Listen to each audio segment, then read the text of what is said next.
You spend 60 grand on a brand new truck, turn the key for the first time, and the dashboard is already warning you to pull over and stop driving. That's what picking up ownership looks like in 2026. Some of these trucks are piling up problems before drivers even finish the break-in period.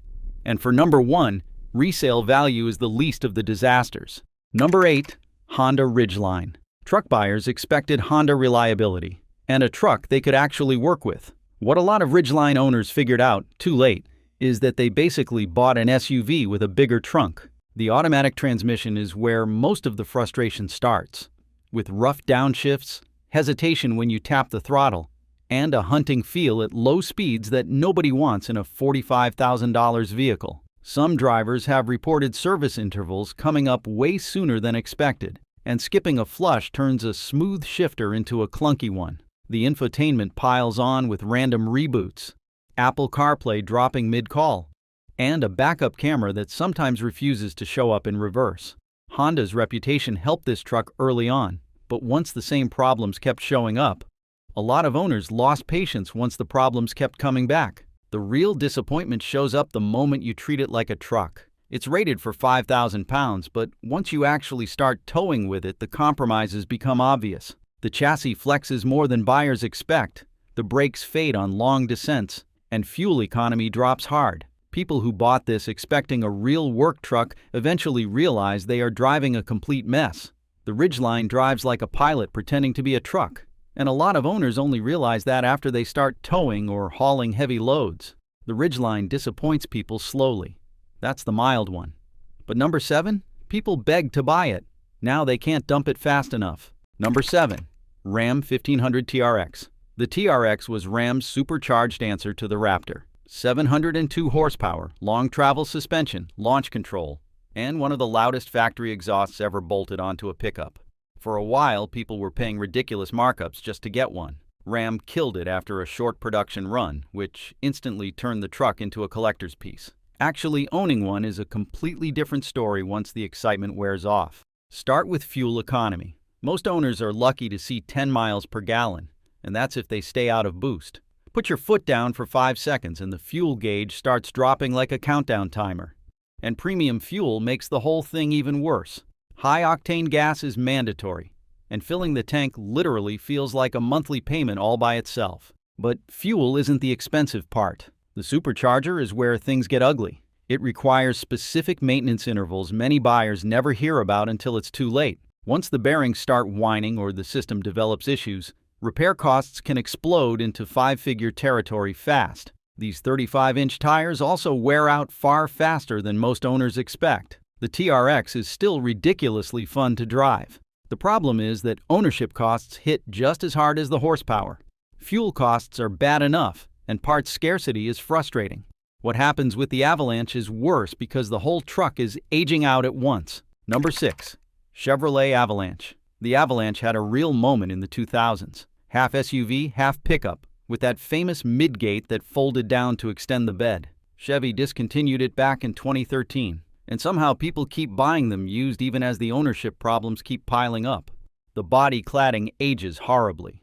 Sun damage destroys it. Replacements are hard to find, and most used trucks already look worn out. The real trap is the GM 5.3L V8 with active fuel management. AFM failures start turning simple V8 ownership into expensive engine work, and the rest of the platform is already wearing out anyway. The midgate, which was the whole selling point, has its own issues. The window mechanism fails, the seals leak, and water finds its way into the cabin. A lot of owners thought parts would be easy to find, but now they're dealing with the problems that come with buying a truck GM already killed off. Transmission complaints are also common. The 4-speed and 6-speed automatics in older Avalanches develop hard shifts, slipping and torque converter shudder as miles climb. Rebuilds are still possible, but the cost-to-value math gets ugly when you're putting $3,000 into a transmission for a truck the market value's at $12,000. It was a great idea.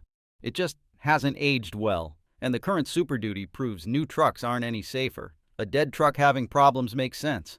A 90 grand new one, that's the Super Duty. Number 5, Ford F350 Super Duty, gas 7.3L. The 7.3L Godzilla V8 was supposed to bring back old-school truck simplicity. Buyers thought the 7.3L was going to be the simple, heavy-duty engine that finally avoided modern diesel headaches. The problem is that the headaches start everywhere around the engine. The 10-speed transmission keeps showing up in owner complaints, especially under heavy towing. Owners describe constant gear hunting on grades, with the truck repeatedly shifting instead of just pulling cleanly. Some owners towing heavy trailers report transmission temperatures climbing fast enough to force pullovers halfway up mountain grades. That's a brutal problem on a truck built for heavy towing. And the problems around the 7.3 keep getting harder to ignore. Valve spring failures are already showing up online, and while it's not a full-blown disaster yet, it's enough to make owners nervous about long-term durability. Even unloaded, the suspension rides rough enough to wear people down on long highway drives. The upgraded seats help a little, but not enough to hide how stiff this thing feels day after day. And once you start adding options, the price climbs into absurd territory. A loaded Super Duty can push past $90,000. At that price, buyers expect a truck that doesn't feel this unfinished. The gas truck gets frustrating, but the diesel can wipe out the fuel system from one failed part. Number 4. GMC Sierra HD Duramax. The Duramax 6.6L used to be one of the safest bets in the heavy-duty truck world. For years, buyers trusted it because the engine had a reputation for strong towing power and long-term durability. But in the Sierra HD, ownership has gotten a lot more complicated, and one component is causing most of the nightmares: the CP4 high-pressure fuel pump. When that pump fails, it contaminates the entire fuel system. Metal shavings spread through the injectors, fuel rails, lines, and tank.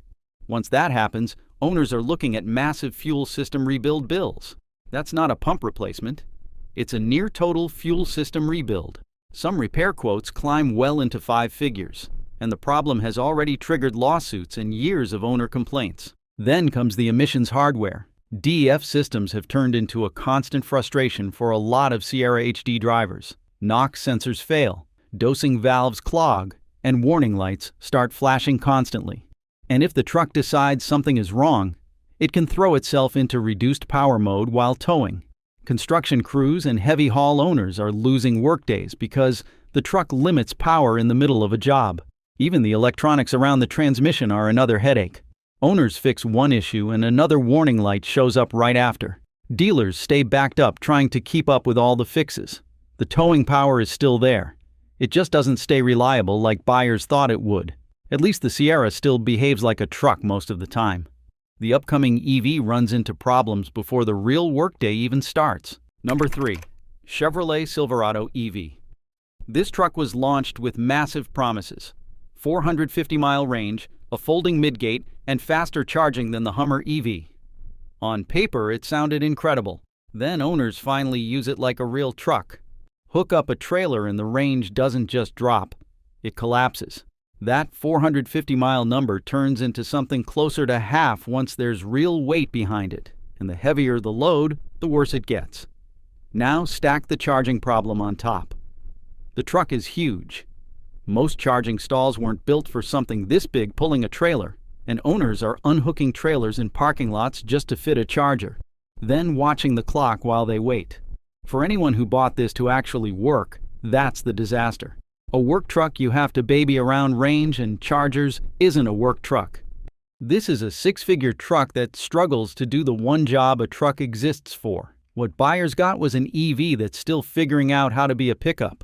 But that's not even the terrible electric truck story in this video. Lordstown owners ended up in something even worse than a bad truck. Number 2. Lordstown Endurance. This one's a cautionary tale. Lordstown Motors promised an all-American electric work truck built in Ohio. They delivered roughly 30 vehicles before declaring bankruptcy in 2023. The owners who actually took delivery are now living through the consequences. There's no manufacturer warranty support. Parts don't exist on shelves. Service centers won't touch the truck because they have no training, no diagrams, and no way to source replacement components.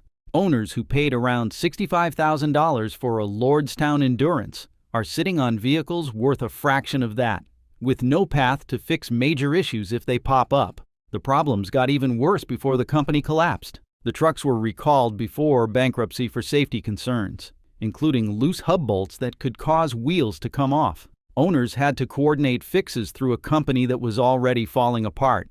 A handful of these trucks have ended up at auction houses for pennies on the dollar, which sounds like a deal until you remember they're basically dead trucks nobody knows how to repair. If you're in the market for a used Endurance, because the price looks tempting, run. There's basically no infrastructure left to support these trucks long term. They're essentially rolling paperweights with steering wheels. But there's one truck even worse on this list, because this one isn't a failed startup. It's the EV version of America's best-selling pickup, and it's been one of the most troubled launches in modern automotive history. And the craziest part is the next disaster comes from the biggest truck brand in America. Number 1. Ford F-150 Lightning. Ford thought this truck would dominate the EV market. The best-selling truck in America is finally electrified and ready to own the segment. Instead, it turned into one of the most recall-heavy, panic-driven launches the industry has seen in years. The battery is the part that genuinely scared people. Ford issued multiple recalls over battery cell defects, including one that shut production down entirely for weeks. At one point, Ford was literally warning some owners not to park their own truck near their house during the investigation. This wasn't some minor inconvenience on an $80,000 truck sitting in your garage overnight, and the software problems kept making things worse. Owners reported phantom braking, infotainment systems getting bricked after updates, and drive modes refusing to engage. But the real damage was financial. Production stopped, dealers cut prices just to clear them off the lot, and resale values dropped faster than almost any new truck in years. People who paid sticker are now tens of thousands of dollars underwater on a truck they can't comfortably sell and aren't sure they trust. Now dealerships are using the Lightning as the example cautious buyers bring up when EV trucks come up. Ford will probably fix most of this eventually, but the early Lightning owners are the ones who paid to find every problem first. These are 8 trucks you'll regret buying in 2026, and the pattern's the same. It's not engines or transmissions anymore. It's software, support, and parts that weren't built for what buyers actually put these trucks through. The safe bets aren't safe anymore. So tell me, did one of these burn you? Drop the model in the comments and what it cost you. If this list saved you from buying one of these disasters, hit like and subscribe. And if you want the flip side, the 8 trucks are actually worth your money this year. Say the word.